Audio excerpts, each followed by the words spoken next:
Hello, everyone, to all my viewers and my wonderful students. Guys, as usual, I am here before you all with the analysis of the Hindu newspaper, with the hawk eye review of the Hindu newspaper dated September 1st, which falls on Friday, that is today itself. Guys, the first news we have got for you is on the front page itself. That is Congress 6 JPC probe into Adani Row. कल मुंबई में पूरे विपक्षी पार्टियों की meeting थी जिसमें India block opposition जिस जो नाम दिया गया इंडिया ब्लॉक उनकी मीटिंग थी और पूरे देश से बहुत सारे राजनेता गए हुए थे। 6 राज्यों के चीफ मिनिस्टर गए हुए थे। राहुल गांधी ने माहौल एकदम टाइट कर दिया जब राहुल गांधी पहले पहुंच करके दोपहर में ही एक प्रेस कॉन्फ्रेंस करते हैं और जिसमें वो एक बहुत बड़ा एलिगेशन लगाते हैं, जिसमें कहते हैं कि नरेंद्र मोदी और अडानी के रिश्तों को लेकर के इन्होंने बात किया और इन्होंने बात किया कि वर्ल्ड के दो बहुत ही प्रेस्टिजियस रेपुटेड न्यूज़पेपर्स ने न्यूज पब्लिश किया है that businessman linked having a very close link with the Prime Minister of India Modi, a wealthy Indian family having close links with the Prime Minister Modi, right? तो Rahul Gandhi has said कि जो इस तरह की चीजें हुई है, ये जो दोनों न्यूज़पेपर ने छापा है कि बहुत $1 बिलियन लगभग यहां से दूसरे दूसरे देशों में भेजे गए और फिर वहां से अडानी के कंपनी में आ गए और जिससे कि शेयर को इन्होंने इन्फ्लेट किया, शेयर मार्केट में मतलब कि अपने शेयर्स में ही पैसा लगा करके उसको इन्फ्लेट करने की कोशिश की और उससे जो पैसा आया उससे ये मतलब कि इंडिया में एयरपोर्ट खरीद रहे हैं, पोर्ट खरीद रहे हैं, सारे चीज को सरकारी चीजों को खरीद रहे हैं। ये आरोप राहुल गांधी ने लगाया है प्राइम मिनिस्टर नरेंद्र मोदी पे और राहुल गांधी ने कहा है कि this is the biggest scam in the history of independent India and the JPC at the very least a joint parliamentary committee, that is JPC, should be allowed. I can't understand why the PM is not forcing an investigation. Why is he quiet?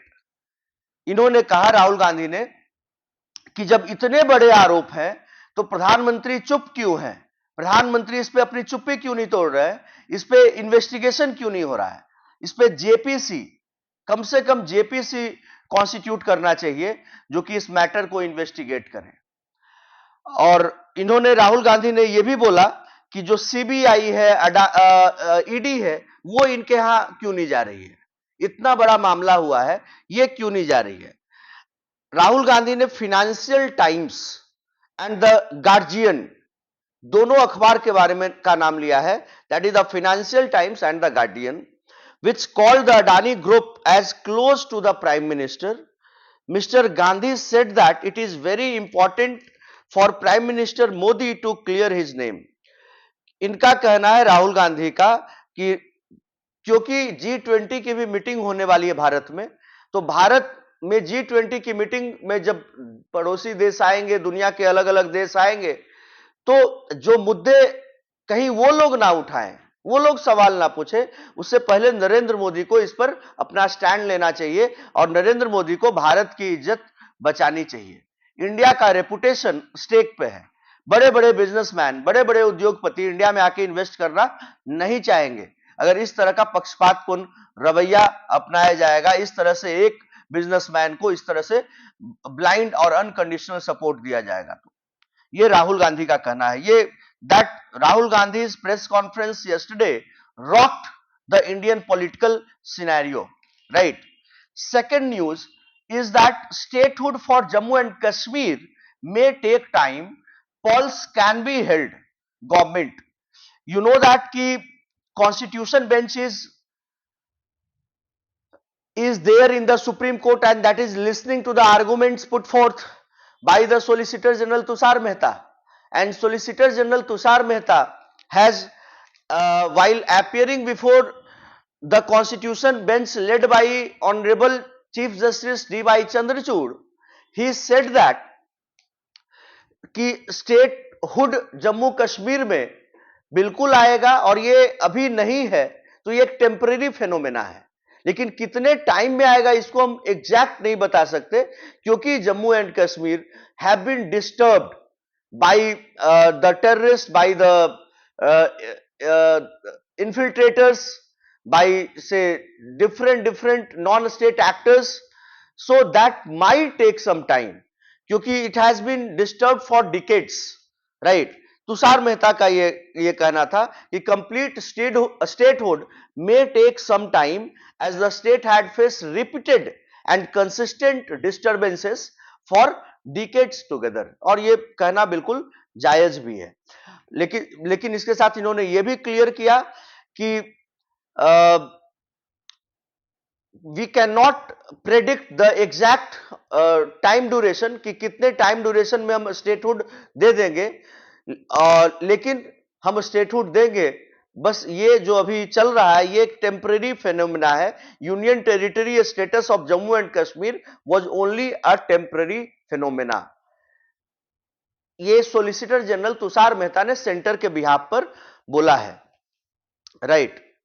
And the union government, however, said Jammu and Kashmir was ready to hold elections any time now, right? कि Jammu and Kashmir कभी भी चुनाव कराने के लिए ready है, कभी भी चुनाव कराने के लिए जम्मू एंड कश्मीर रेडी है, right? The second next news is economy grows 7.8% fastest in 4 quarters. ये बहुत वेलकम न्यूज है, इकोनॉमी को ग्रो करना भी चाहिए, right guys? The next news for today is that Kerala chief minister warns society against those seeking to reinstate social evils. Of course yes, कि केरला के chief minister जो पिनरई विजयन है, उन्होंने बोला है कि सोसाइटी को वॉर्न किया है कि those seeking to reinstate social evils को कोई भी रीइंस्टेट करना चाहेगा तो उसके अगेंस्ट में स्टैंड लेंगे, ये केरला के चीफ मिनिस्टर ने बोला है, right? Next news is over 400 farmers turn up at protest site in Karnataka. 400 से ज्यादा किसान प्रोटेस्ट करना स्टार्ट कर चुके हैं कर्नाटका में। Next news is a very important news that Madras High Court to examine special court verdicts in all MP MLA cases। Madras का जो हाई कोर्ट है वो स्पेशल कोर्ट के वर्डिक्ट्स जितने भी एमपी एमएलए के केसेस में आए हैं उन सारे मामलों को मद्रास हाई कोर्ट फिर से री एग्जामिन करेगा। Next news is Ashok Gehlot clarifies remarks on corruption in judiciary, right? That is a day after, कल मैंने आपको बताया था कि अशोक गहलोत ने यूनियन जुडिशरी को लोअर जुडिशरी और हायर जुडिशरी पे करप्शन के चार्जेस लगाए थे, और इन्होंने ये भी बोला था कि बहुत सारे वकील ही जजमेंट लिख करके जाते हैं और जज साहब वही जजमेंट सुना देते हैं without altering anything. Ashok Gehlot अभी कल आज फिर से क्लेरिफिकेशन इन्होंने दिया है और उन्होंने बोला है his remarks was not my personal opinion. Mr. Gehlot said several retired Supreme Court judges and even the retired Chief Justices had commented on corruption in judiciary and expressed concern over it. Mr. Gehlot said in a post on Twitter, that is on X now, on Thursday, that he had always respected and had full faith in judiciary. Ashok Gehlot ने यह कहा कि यह मेरा personal opinion नहीं है जो मैंने करप्शन की बात बोली, ये बहुत सारे सुप्रीम कोर्ट के रिटायर्ड जजेस और हाई कोर्ट के रिटायर्ड चीफ जस्टिस ने ऐसा बोला है, उन्होंने भी करप्शन को लेकर के बात की है, उसी बात को मैंने रिपीट किया है। Next is Tamil Nadu chief minister to launch speaking for India podcast. Tamil Nadu के चीफ मिनिस्टर जो स्टालिन साहब है, he will launch speaking for India podcast, that is as part of his campaign against the BJP led union government. DMK president and chief minister MK Stalin has decided to launch a series of podcasts titled Speaking for India. और इन्होंने बोला है कि it is the need of the hour that the DMK, which is nearing 75 years, its cadres nurtured by Anna, CN Anna Durai and Kalagnar, M Karunanidhi, इनके जो father हैं, and the third largest party in parliament, has to speak up for India. Third largest party, क्योंकि BJP और कांग्रेस के बाद अभी सबसे ज्यादा सांसद स्टालिन के पार्टी के हैं, right.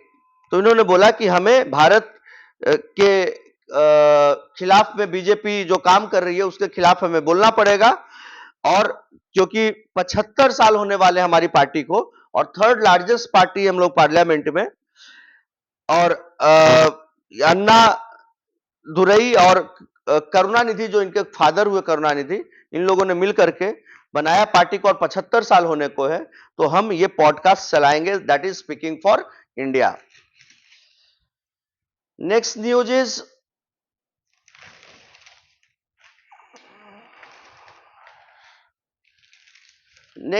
Is relating to the creating infrastructure and scientific coaching are motto. Telangana के स्पोर्ट्स मिनिस्टर ने बोला है, अब भारत में भी स्पोर्ट्स को लेकर के लोग बोल रहे हैं और लोग चाह रहे हैं कि स्पोर्ट्स में देश आगे बढ़े, राइट।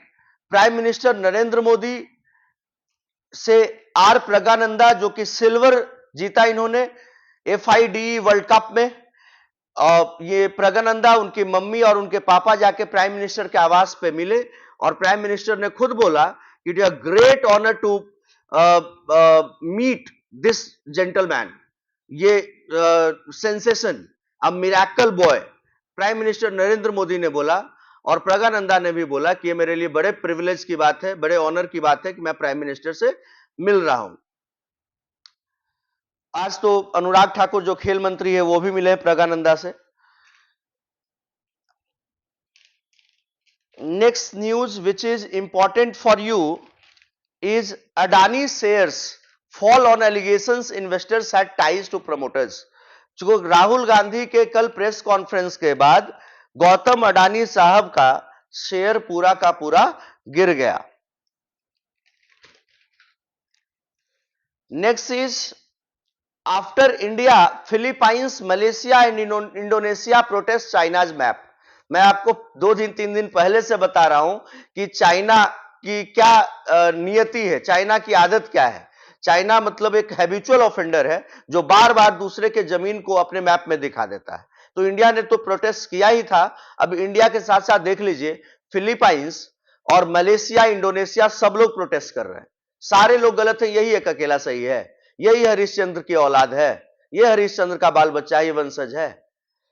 ये सब के साथ ये गलत करने में चाइना लगा हुआ है, सारे लोगों के साथ गलत कर रहा है। ये हर जगह पर अपनी मतलब कि चाहता है कि हम अपनी प्रेजेंस बना लें, हम सामने वाले को हटा करके हम ही बैठ जाए, हम अपनी जमीन कब्जा कर ले। यार इतना तो गांव घर में गोतिया भी मतलब जमीन कब्जा नहीं करता है, खेत का आरी लोग इतना नहीं बदलता है, लोग दूसरे का मकान इतना कब्जा नहीं करता जितना चाइना एक कंट्री होकर के दूसरे सोवरेन कंट्री के जमीन पे जितनी इसकी नजर होती है, right. Over 70 killed in fire at illegal housing block in South Africa। 70 से ज्यादा लोग मारे गए इलीगल हाउसिंग ब्लॉक में साउथ अफ्रीका में। Next is Jaya Verma becomes the first woman to head railway board. Jaya Verma इतिहास में पहली बार रेलवे बोर्ड की पहली वुमन चेयरमैन बनी है। तो एक बहुत बड़ा न्यूज है, आप नाम याद रखिएगा, the name is Jaya Verma. India sees the lowest August rainfall in a century, ये IMD ने बोला है। IMD ने बोला है कि इंडिया अगस्त के महीने में ये एक शताब्दी में 100 साल में सबसे लोएस्ट रेनफॉल रहा है। West continues to exploit resources from developing countries. Russian diplomat ने चेन्नई में बोला कि वेस्ट की आदत है और वेस्ट इस प्रोफेशन में शुरू से लगा हुआ और अभी भी कर रहा है कि वो डेवलपिंग कंट्रीज के रिसोर्सेस को एक्सप्लॉइट करता है और खुद बाबा बनने की कोशिश करता है, right. Assam based oncologist Ravi Kannan wins 2023 Ramon Magsaysay award. ये न्यूज को आप ध्यान में रखिएगा, ये बड़ा ही इंपॉर्टेंट न्यूज है कि surgical oncologist R Ravi Kannan, ये भी डायरेक्टर है Cachar cancer hospital and research centre in Assam, is one of the Raman Magsaysay award winners for 2023. He is credited with revolutionizing cancer treatment in Assam through people-centric and pro-poor healthcare. ये बहुत बड़ी news है जो कि आपको नाम याद रखना चाहिए। रमन मैग्सेसे अवार्ड रवि कन्नन ने जीता है, आसाम बेस्ड ऑन्कोलॉजिस्ट है, राइट। और अभी ये डायरेक्टर है आसाम में cancer hospital and research centre के।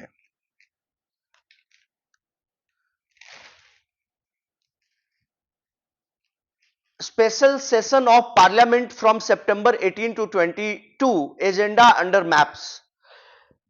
स्पेशल सेशन पार्लियामेंट का बुलाया गया है जब विपक्षी पार्टियों की मीटिंग हो रही थी मुंबई में, तो उनके डिनर को खराब कर दिया नरेंद्र मोदी सरकार ने। इन्होंने अनाउंस कर दिया कि स्पेशल सेशन कराएंगे और चर्चाएं चल रही है, बड़ी राइफ है कि वन नेशन वन इलेक्शन होगा, वन नेशन वन इलेक्शन होगा।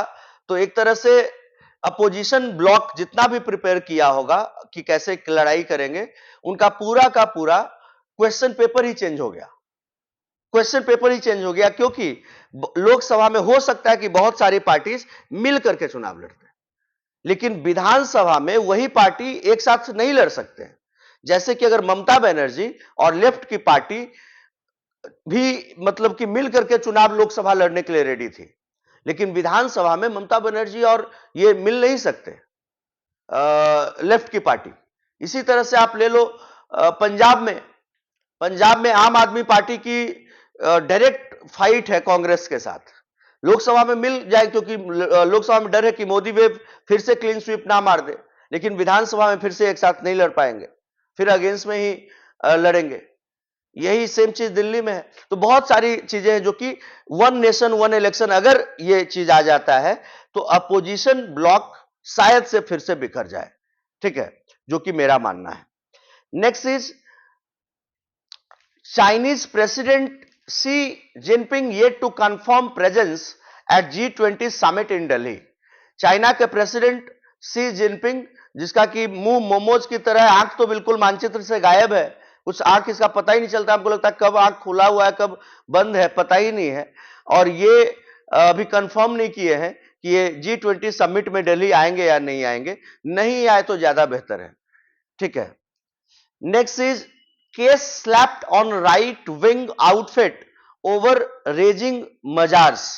Members of a right wing group called Devbhoomi Raksha Abhiyan नामक एक राइट विंग संस्था, उसके मेंबर्स ने demolish 2 mazars in Rishikesh town and allegedly broadcast their act live